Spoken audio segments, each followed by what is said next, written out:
नमस्कार, आदाब, स्वागत है आप सभी का। आप देख रहे हैं NTS न्यूज चैनल। वक्त हो चुका है दिन भर की ताज़ा और बड़ी खबरों की रुख करने का, तो शुरुआत करते हैं सुर्खियों के साथ। आतिशी ने दिल्ली में बीजेपी के CM चेहरे के लिए लिया चौंकाने वाला नाम, कहा आज शाम हो जाएगा फैसला।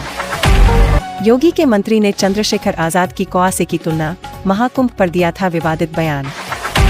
संभल में मस्जिद के पास के कुएं में पूजा से सुप्रीम कोर्ट की रोक, लेकिन सार्वजनिक इस्तेमाल हो सकेगा। दिल्ली चुनाव के लिए बीजेपी ने फाइनल कर लिए 41 प्रत्याशी, जाने कब आ सकती है कैंडिडेट की दूसरी लिस्ट। चिराग पासवान का केजरीवाल पर बड़ा हमला, कहा बिहारी जनता का अपमान दिल्ली चुनाव में पड़ेगा भारी। संभल हिंसा मामले में पुलिस ने 2 और आरोपियों को किया गिरफ्तार, बवाल के बाद से थे फरार। जी हां दोस्तों, एक एक करके सभी खबरों की जानकारी विस्तार से देंगे, मगर उससे पहले आपसे छोटी सी रिक्वेस्ट करेंगे दोस्तों, अगर आपको भी लगता है देश में होने वाले तमाम चुनाव EVM से ना होकर के बैलेट पेपर पर होना चाहिए, अगर आप भी हमारी बात का समर्थन करते हैं तो आप इस वीडियो को लाइक करके चैनल को सब्सक्राइब करें, और फेसबुक पर देख रहे तो लाइक, फॉलो और वीडियो को ज्यादा से ज्यादा शेयर कीजिए। और आप किस राज्य शहर से न्यूज को देख रहे कमेंट में जरूर बताएं। दिल्ली विधानसभा चुनाव से पहले यहाँ की सियासत में बड़े उतार चढ़ाव देखने को मिल रहे हैं। इसी बीच दिल्ली की मुख्यमंत्री आतिशी ने विपक्षी दल बीजेपी को लेकर एक बड़ा दावा कर दिया है। चर्चा चल रही है कि बीजेपी का मुख्यमंत्री चेहरा कौन हो सकता है। इस पर अब CM आतिशी ने चौंकाने वाला जवाब दे दिया है। दरअसल CM आतिशी ने प्रेस कॉन्फ्रेंस में बयान दिया है कि बीजेपी कालकाजी उम्मीदवार रमेश बिधूड़ी को अपना CM चेहरा बना सकती है। इसको लेकर उन्होंने सोशल मीडिया पोस्ट भी किया, जिसमें लिखा, विश्वसनीय सूत्रों से पता चला है कि आज सुबह गाली गलौच पार्टी बीजेपी की CEC बैठक में तय हुआ है कि सबसे ज्यादा गाली गलौच करने वाले नेता रमेश बिधूड़ी को मुख्यमंत्री चेहरा बनाया जाएगा। आज शाम की संसदीय समिति की बैठक इस फैसले पर मुहर लगा देगी। वहीं CM आतिशी ने आगे लिखा, अब दिल्ली वालों के सामने 2 विकल्प है। एक तरफ है पढ़े लिखे काम करने वाले नेता अरविंद केजरीवाल और दूसरी तरफ गाली गलौच करने वाले रमेश बिधूड़ी। CM आतिशी ने कहा, आप दिल्ली के किसी भी इलाके में जाएं, केवल यही मुद्दा है कि आम आदमी पार्टी ने अपना CM चेहरा घोषित कर दिया। आपको वोट देने पर अरविंद केजरीवाल मुख्यमंत्री बनेंगे, लेकिन अगर गाली गलौच पार्टी को वोट दिया तो उनका मुख्यमंत्री कौन होगा। महाकुंभ 2025 के आयोजन को लेकर नेताओं और संतों की तरफ से बयानबाजी जारी है। नगीना सांसद और आजाद समाज पार्टी कांशीराम के राष्ट्रीय अध्यक्ष चंद्रशेखर आजाद के महाकुंभ पर दिए गए बयान को लेकर भी नाराजगी है। नगीना सांसद के बयान पर योगी के मंत्री दिनेश प्रताप सिंह ने पलटवार किया है। यूपी सरकार के मंत्री दिनेश प्रताप सिंह ने चंद्रशेखर आजाद की तुलना कौआ से की है। बीजेपी नेता दिनेश प्रताप सिंह ने कहा, कुंभ पर चंद्रशेखर आजाद का बयान कौआ के समान है, जहां कुंभ पर हर तरफ कोयल सी अच्छी आवाज आ रही है। इस बीच कुंभ पर चंद्रशेखर आजाद ऐसे बोल रहे हैं जैसे किसी बाग में कौआ बोल रहा हो। बता दें कि नगीना सांसद चंद्रशेखर आजाद ने कहा था कि महाकुंभ में वही लोग जाएंगे जिन्होंने पाप किए हैं। उन्होंने कहा कि कुंभ मेले में वही लोग जाएंगे जिन्होंने पाप किए हैं, लेकिन क्या कोई यह बताता है कि कोई पाप कब करता है। नगीना सांसद के इस बयान को लेकर संतों में भी नाराजगी है। वहीं चंद्रशेखर आजाद के इस पर बयान पर बीजेपी भड़क गई है। बीजेपी का कहना है कि पाप चंद्रशेखर आजाद के दिमाग में भरा है। चंद्रशेखर के बयान पर जहां बीजेपी हमलावर है, तो दूसरी ओर समाजवादी पार्टी ने भी उनके बयान की आलोचना की है।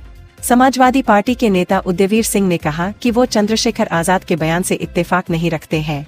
कुंभ में आस्थावान लोग पुण्य कमाने जाते हैं। संभल में शाही जामा मस्जिद के पास कुएं को हरि मंदिर का कुआं कहने वाले नगरपालिका के नोटिफिकेशन पर सुप्रीम कोर्ट ने रोक लगा दी है।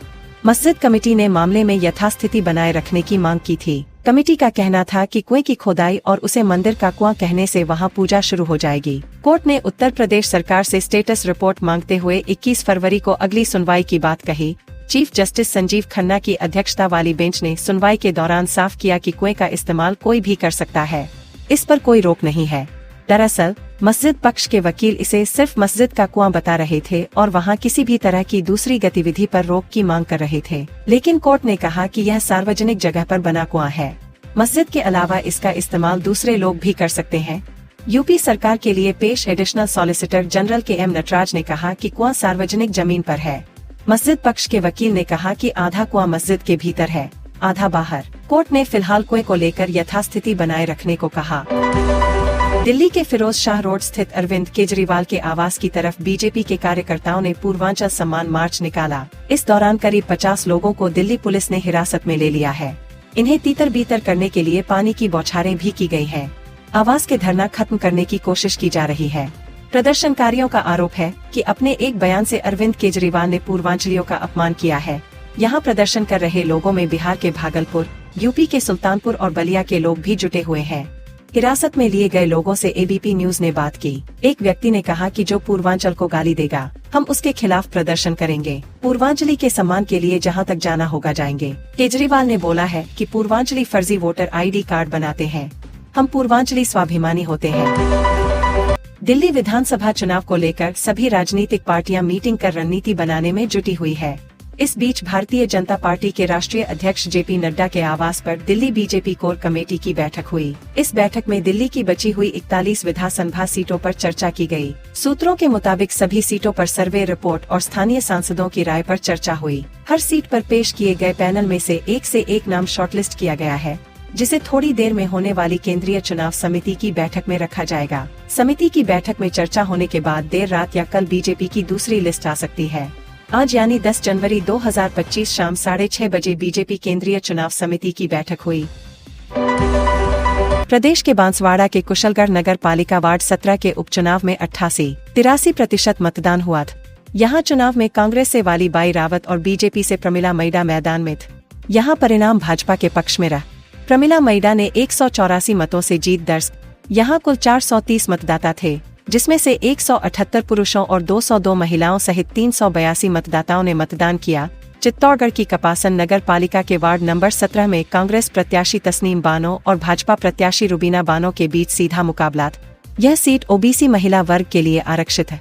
यहाँ इस सीट पर कांग्रेस की तस्नीम बानो 163 वोटों से जीती। इस उपचुनाव में 885 मतदाताओं में से 746 मतदाताओं ने मतदान किया। दौसा के वार्ड नंबर 17 के नगर परिषद उपचुनाव में गुरुवार को 55% मतदान हो। यहाँ कुल 1199 मतदाताओं में से 858 ने मतदान किए। इस उपचुनाव में यहाँ फिर से कांग्रेस को जीत मिली। दीपक प्रजापत वार्ड पार्षद बने हैं। दिल्ली विधानसभा चुनावों में पिछले 2 बार से आम आदमी पार्टी को जिस तरह एकतरफा जीत मिली है, उससे साफ जाहिर है कि उसे सभी वर्गों का वोट मिला था। पर इस बार पूर्वांचली वोटर्स को लेकर आम आदमी पार्टी और भारतीय जनता पार्टी दोनों ही कुछ ज्यादा सक्रिय दिख रहे हैं। पर आम आदमी पार्टी की पूर्वांचल को लेकर कुछ ज्यादा ही सक्रियता बताती है कि उन्हें लगता है कि इस बार उनका यह वोट बैंक उनके साथ नहीं है, क्योंकि दिल्ली में अपने दूसरे वोटर्स के लिए आप उस तरह बेचैन नहीं है जिस तरह पूर्वांचलियों के लिए लगातार कुछ न कुछ उनके द्वारा किया जा रहा है। तो क्या समझा जाए कि पूर्वांचली वोटर इस बार दिल्ली विधानसभा चुनावों में किंग मेकर की भूमिका में है? क्या ऐसा नहीं लग रहा है कि दिल्ली विधानसभा चुनावों में पूर्वांचली बनाम अन्य की जंग की कोशिश हो रही है? सवाल यह उठता है कि अगर ऐसा होता है तो फायदे में कौन रहेगा? 20 दिसंबर 2024 को यानी आज से करीब 3 हफ्ते पहले दिल्ली के पूर्व मुख्यमंत्री अरविंद केजरीवाल ने आरोप लगाया कि बीजेपी के राष्ट्रीय अध्यक्ष जेपी नड्डा ने दिल्ली में बसे पूर्वांचल समाज के लोगों की तुलना बांग्लादेशियों से की है। बीजेपी के लोग पूर्वांचल समाज के नाम कटवाने के लिए फॉर्म भरवा रहे हैं। उन्होंने इसे पूर्वांचल समाज के खिलाफ एक बड़ी साजिश करार दिया। इसके खिलाफ आम आदमी पार्टी दिल्ली में पूर्वांचलियों के सम्मान में संजय सिंह मैदान में अभियान चलाने की घोषणा की थी। पार्टी ने कहा था कि अभियान के दौरान लोगों को जेपी नड्डा का संसद में दिया गया भाषण दिखाया जाएगा और सांसद संजय सिंह कॉलोनियों में रात्रि प्रवास भी करेंगे। अरविंद केजरीवाल ने कहा, दिल्ली में 30 से 40 साल से बसे लोग जो यूपी और बिहार से आए हैं, उन्हें रोहिंग्या और बांग्लादेशी कैसे कहा जा सकता है? जैसी ही राजधानी दिल्ली में चुनावों की तारीखों का ऐलान हुआ है, वैसे ही चुवानी पारा लगातार बढ़ता ही जा रहा। दिल्ली के सियासी दंगल में अब चिराग पासवान की एंट्री हो गई। उन्होंने अरविंद केजरीवाल पर बड़ा हमला किया। उन्होंने कहा कि केजरीवाल ने बिहारी और उत्तर प्रदेश के लोगों को फर्जी कहा है, जो बेहद गंभीर मामला। उन्होंने कहा कि इस अपमान का खामियाजा उन्हें दिल्ली विधानसभा चुनाव में भुगतना पड़ेगा। चिराग पासवान ने महाराष्ट्र में उद्धव ठाकरे की पार्टी द्वारा बिहारी लोगों पर हुए अत्याचार का उदाहरण देते हुए कहा कि ऐसे बयान और कृत्य जनता माफ नहीं करती। उन्होंने चेतावनी दी कि केजरीवाल को बिहारी जनता के योगदान और सम्मान को समझना होगा। इसके अलावा चिराग पासवान ने राजद नेता और पूर्व मंत्री आलोक मेहता के ठिकानों पर चल रही ईडी की छापेमारी पर भी हमला बोल उन्होंने कहा कि जो भी भ्रष्टाचार करेगा उसे बख्शा नहीं जाएगा। यह कार्रवाई दिखाती है कि कानून से कोई ऊपर नहीं है। बता दें कि चिराग पासवान ने यह बयान बिहार के नए राज्यपाल आरिफ मोहम्मद खान से मुलाकात के बाद मीडिया को संबोधित करते हुए दिया।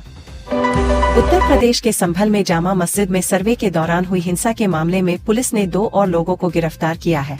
पुलिस के मुताबिक गिरफ्तार किए गए दोनों आरोपियों की संलिप्तता 24 नवंबर को हुई हिंसा में पाई गई थी, जिसके बाद इन दोनों को गिरफ्तार किया गया है।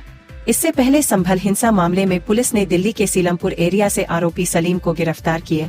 हिंसा के बाद से यह दिल्ली के सीलमपुर एरिया में छिपा सरेंडर करने की कोशिश में था। इससे पहले पुलिस ने दबोच लिए। सलीम पर 24 तारीख को हिंसा के दिन संभल को अनुज चौधरी पर गोली चलाने का आरोप है। दिल्ली के सीलमपुर एरिया से गिरफ्तार हुए मुख्य आरोपियों में एक सलीम पर कई आपराधिक मामले भी दर्ज है। हत्या के प्रयास और लूट, गोकशी के मामले समेत इस पर 7 आपराधिक मुकदमे दर्ज है। आरोपी के पास से एक तमंचा 12 बोर की, 5 कारतूस 12 बोर और एक खोखा बरामद हुआ। हिंसा के दौरान सलीम पुलिस से कारतूस लूट कर फरार हो गया था। बता दें कि उत्तर प्रदेश के संभल में विवाद तब शुरू हुआ था जब शाही जामा मस्जिद की जगह श्री हरिहर मंदिर होने का दावा किया गया। मामला स्थानीय अदालत तक पहुंचा तो कोर्ट ने सर्वे का आदेश दिए। संभल में 19 नवंबर को अदालत के आदेश पर शाही जामा मस्जिद का पहला सर्वेक्षण किए जाने के बाद से तनावपूर्ण स्थिति है। सर्वे का आदेश जिस याचिका पर दिया गया था उसमें दावा किया गया है कि जिस जगह जामा मस्जिद स्थित है वहां पहले कभी हरिहर मंदिर हुआ करता था। फिलहाल आप सभी का इन खबरों पर क्या राय है, हमें कमेंट सेक्शन में टाइप करके जरूर बताएं। फिर मिलते हैं अगली बड़ी खबर के साथ। तब तक के लिए जय हिंद।